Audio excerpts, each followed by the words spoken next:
report was unsparing. Why is Greg Hicks, who was the #2 to Ambassador Stevens, now going to tell Congress and tell the American people that there were U.S. Special Forces who were in Tripoli getting ready to board a plane, come to Benghazi to help these Americans, and they were told to stand down?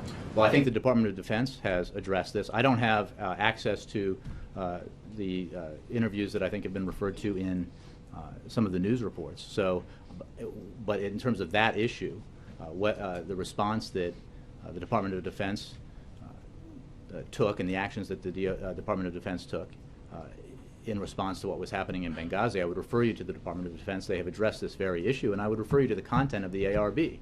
Again, Admiral Mullen, Ambassador Pickering, former chairman of the Joint Chiefs, one of the most respected diplomats, living diplomats in our country, served under presidents of both parties, oversaw a very rigorous investigation that reached a number of conclusions, including the fact that action was taken immediately and appropriately, and that action saved American lives. I know what they said, but Greg Hicks is Again, saying that. You're citing an interview that I don't have access to. Okay, but he's challenging the credibility of the White House. You don't care about what he's saying?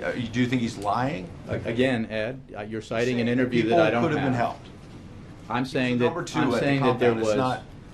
there was an accountability review board led by two men of unimpeachable expertise and credibility who oversaw a process that was rigorous and unsparing, that was highly critical in some areas, and that produced a series of recommendations that have all been acted on by the State Department, as the President insisted be the case.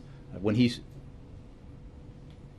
made clear from the very onset in the wake of Benghazi was that he wanted action taken to ensure that we found out who was responsible and that they were brought to justice, and that action be taken to ensure that we implement the steps necessary to improve the security of our diplomats and diplomatic facilities around the country so that this kind of thing can't happen again.